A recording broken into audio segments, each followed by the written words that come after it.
নমস্কার প্রিয় সম্মানিত দর্শকবৃন্দ, রবীন থিবার ইউটিউব চ্যানেলে সকলকে অসংখ্য ধন্যবাদ।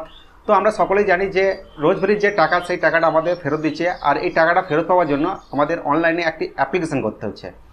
তো আজকের আমি এই ভিডিওতে অনলাইনে অ্যাপ্লিকেশন করার যে প্রসেস, সেই প্রসেসটা স্টেপ বাই স্টেপ লাইভ দেখাবো। তো বন্ধুরা, ভিডিওতে সঙ্গে থাকুন, সঙ্গে আমি রয়েছি রবীন থিবার। তো চলুন ভিডিওটাকে শুরু করি।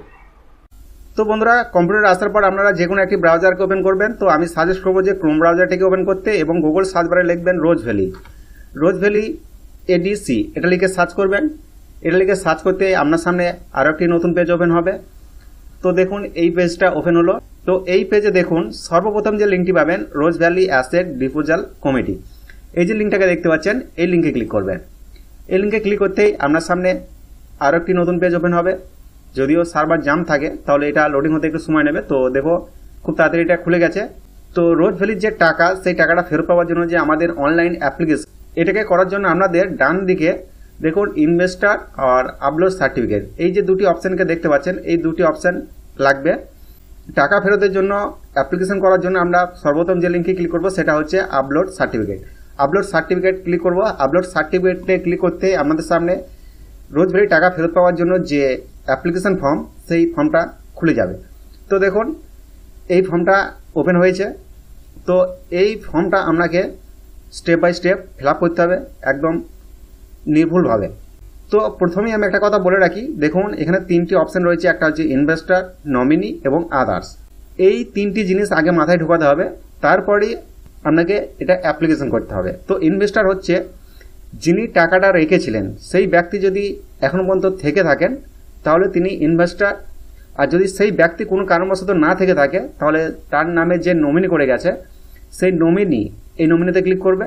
এবং আদার্স, যদি কোনো কারণবশত এই দুই ব্যক্তি যদি না থেকে থাকে, তাহলে আদার্স মানে ফ্যামিলি যে কেউ টাকা ফেরতের জন্য অ্যাপ্লিকেশন করতে পারে। আমার ক্ষেত্রে যেহেতু ইনভেস্টর আছে, অর্থাৎ যিনি টাকা জমা দিয়েছিলেন, সেই ব্যক্তি আমার কাছেই আছে, সেই সূত্রে আমি ইনভেস্টর এই অপশানে ক্লিক করলাম। ইনভেস্টর অপশানে ক্লিক করতে একটু নিচে দিকে আসুন, দেখুন কোম্পানি। তো এখানে ক্লিক করতে আপনার সামনে অসংখ্য কোম্পানি চলে আসবে। তো যে কোম্পানিতে আপনি টাকাটা রেখেছিলেন, সেই কোম্পানিটা এখান থেকে সিলেক্ট করে নেবেন। তো সেই কোম্পানির নাম আপনার যে সার্টিফিকেট রয়েছে বা দলিল রয়েছে, সেই দলিলে পেয়ে যাবেন। তো আমি আমার ফর্মটাকে সিলেক্ট করে নিলাম। সিলেক্ট করার পর ফার্স্ট ইনভেস্টর, অর্থাৎ যার নামে দলিল আছে বা যার নামে সার্টিফিকেট আছে, তার নামটা এখানে বসিয়ে দেবো।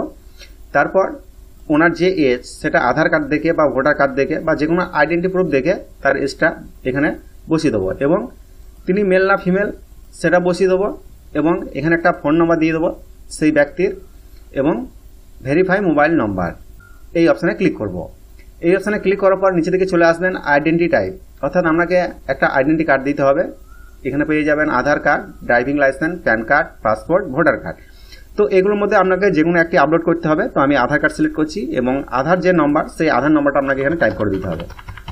তারপর সেকেন্ড ইনভেস্টর, অর্থাৎ সেই দলিলটা বা সেই সার্টিফিকেটটা যদি জয়েন্ট হয়ে থাকে, তাহলে সেকেন্ড ইনভেস্টরের নাম দিতে হবে। আর যদি সিঙ্গেল হয়ে থাকে, যদি জয়েন্ট না থেকে থাকে, তাহলে সেকেন্ড ইনভেস্টরের নাম দেওয়ার দরকার নেই। তো আমার ক্ষেত্রে সিঙ্গেল, সেই সূত্রে আমি এই অপশনটাকে ছেড়ে দিচ্ছি। তো তারপর কি করবেন, name of the father husband, সেই ব্যক্তির বাবার নাম, বা সে যদি মহিলা হয়ে থাকে, তার হাজব্যান্ড যদি থেকে থাকে, তাহলে তার হাজব্যান্ডের নাম, আর ছেলের ক্ষেত্রে হলে বাবার নাম এখানে বসিয়ে দেবেন। তার ফুল অ্যাড্রেস এখানে বসিয়ে দেবেন। তারপরে স্টার স্ট্রিট যেটি হবে সেটা বসিয়ে দেবেন। তার গ্রামের নাম সেটা বসিয়ে দেবেন। এরপর কি করবেন, পোস্ট অফিস, পুলিশ স্টেশন, এগুলো একের পর এক ফিল করবেন। তার স্টেট কি রয়েছে, ওয়েস্ট বেঙ্গল, তার ডিস্ট্রিক্ট কি রয়েছে বসিয়ে দেবেন। তার পিনকোড কি আছে সেটা বসিয়ে দেবেন। এগুলো একে একে ফিল আপ করবেন। এরপর দেখুন bank account details of investor, অর্থাৎ ইনভেস্টর যিনি টাকাটা জমা রেখেছিলেন, তার ব্যাঙ্ক ডিটেলস এখানে কিন্তু আপনাকে ফিল করতে হবে। তো ব্যাঙ্ক ডিটেলস আপনাকে একদম খুব সতর্কভাবে ফিল করতে হবে। ব্যাঙ্ক অ্যাকাউন্ট যদি কোনো কারণে ভুল হয়ে যায়, তাহলে সেটাকে আর সংশোধন করতে পারবেন না। তো সেক্ষেত্রে একদম সময় নিয়ে আস্তে আস্তে ভালোভাবে দেখে আমরা যে ব্যাঙ্ক, সেই ব্যাঙ্কটাকে সিলেক্ট করে নেবেন। তারপর নেম অফ দি ব্রাঞ্চ, ব্রাঞ্চের নাম কি সেটা বসিয়ে দেবেন, লিখে দেবেন। Name of the branch code, ব্রাঞ্চের একটা কোড আছে, সেই কোডটা লিখে দেবেন। সেভিং অ্যাকাউন্ট নাম্বার, অর্থাৎ ব্যাংকের যে অ্যাকাউন্ট নাম্বার, সেই অ্যাকাউন্ট নাম্বারটা এখানে ফিল করে দেবেন। এমআরসি অফ দি ব্যাংক, এটা অনেক ক্ষেত্রে প্রয়োজন হয় না, আবার অনেক ক্ষেত্রে প্রয়োজন হয়। কিছু কিছু বইয়ে এমআরসি নাম্বার থেকে থাকে, এমআরসি আর নাম্বার থেকে থাকে। তো এটা যদি আপনার প্রয়োজন হয় তাহলে ব্যাংকে গিয়ে যোগাযোগ করবেন, ব্যাংক আপনাকে বলে দেবে। তারপর ব্যাংকে যে আইএফসি কোড, সেই আইএফসি কোডটা আপনাকে এখানে বসিয়ে দিতে হবে। তো এই যে ব্যাংক ডিটেলস, আবারও বলছি, এটা সম্পূর্ণ নির্ভুলভাবে একদম ফিল আপ করার চেষ্টা করবেন, কোনোভাবেই ভুল করবেন না। তারপর চলে আসুন ডিটেলস অফ দি ইনভেস্টমেন্ট। এইখানে দেখুন আপনাকে আপনার যে certificate number, investment certificate number, bond number, তো আপনার দলিল বা সার্টিফিকেট পেয়ে যাবেন, সেই নাম্বারটা বসিয়ে দেবেন। Name of the certificate holder, certificate হোল্ডারের নাম কি সেটাও আপনি এখানে বসিয়ে দেবেন। ডেট অফ দি ইনভেস্টমেন্ট, কোন ডেটে আপনি টাকাটা জমা করেছিলেন বা আপনার যে অ্যাকাউন্ট সেটাকে ওপেন করেছিলেন সেই ডেটটা বসিয়ে দেবেন। অ্যামাউন্ট অফ দি ইনভেস্টমেন্ট, কত টাকা আপনি ইনভেস্টমেন্ট করেছিলেন। ডেট অফ দি ম্যাচুরিটি, আপনার সেই টাকাটা কবে ম্যাচুরিটি হওয়ার কথা আছে বা হয়ে গেছে সেই ডেটটা আপনি এখানে বসিয়ে দেবেন ক্যালেন্ডার থেকে। Amount receive at the maturity refund by company if any, আপনি যদি এর আগে রোজভ্যালি থেকে কোনো টাকা পেয়ে থাকেন তাহলে অবশ্যই সেই টাকার পরিমাণটা এখানে বসিয়ে দেবেন, না হলে আপনি ছেড়ে দেবেন। Amount of the principal not refund amount of the claim, আপনি কত টাকা জমা রেখেছিলেন সেই টাকাটা বসিয়ে দেবেন। এবং অ্যামাউন্ট সিটেল টু গেট, আপনি কত টাকা প্রাপ্য সেটাও আপনি এখানে বসিয়ে দেবেন। তারপর এগুলো আপনি ঠিকঠাক বসিয়ে দিয়ে নিচের দিকে একটা অপশন পেয়ে যাবেন, কন্টিনিউ ফর ডকুমেন্টস আপলোড। এই অপশানে ক্লিক করার পর আপনাকে কিছু ডকুমেন্ট আপলোড করতে হবে, যেমন ব্যাংকের পাসবুক, তারপর আপনার যে আধার কার্ড সিলেক্ট করেছিলেন সেই আধার কার্ডটা, যদি আপনি ভোটার কার্ড সিলেক্ট করতেন ভোটার কার্ড, এবং এই রোজ ভ্যালির যে দলিল বা যে সার্টিফিকেট সেই ডকুমেন্টসটা আপনাকে আপলোড করতে হবে। তো যখন আপনার ডকুমেন্টস আপলোড কমপ্লিট হয়ে যাবে আপনি সঙ্গে সঙ্গে একটা অ্যাকনলেজমেন্ট নাম্বার পেয়ে যাবেন, সেই নাম্বারটাকে আপনি প্রিন্ট আউট করে নেবেন বা ছবি তুলে রেখে দেবেন। এরপর কিছুদিন পর আপনি এটাকে চেক কিভাবে করবেন, চেক করার জন্য আপনি কি করবেন, ইনভেস্টার এই যে অপশনটি দেখতে পাচ্ছেন এই অপশনে ক্লিক করবেন। এই অপশনে ক্লিক করার পর আপনার সামনে একটি নতুন পেজ ওপেন হবে। তো দেখুন আপনার সামনে এই পেজটি ওপেন হয়েছে।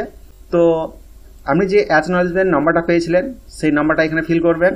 আর ইউ হিউম্যান, আপনি যে রোবট নয় সেটা আপনাকে প্রমাণ করতে, অর্থাৎ 1 + 7 কত হয়, 8 হবে, এরকমভাবে আপনাকে এটা ফিল করতে হবে। আপনার ক্ষেত্রে আলাদা আসতেই পারে।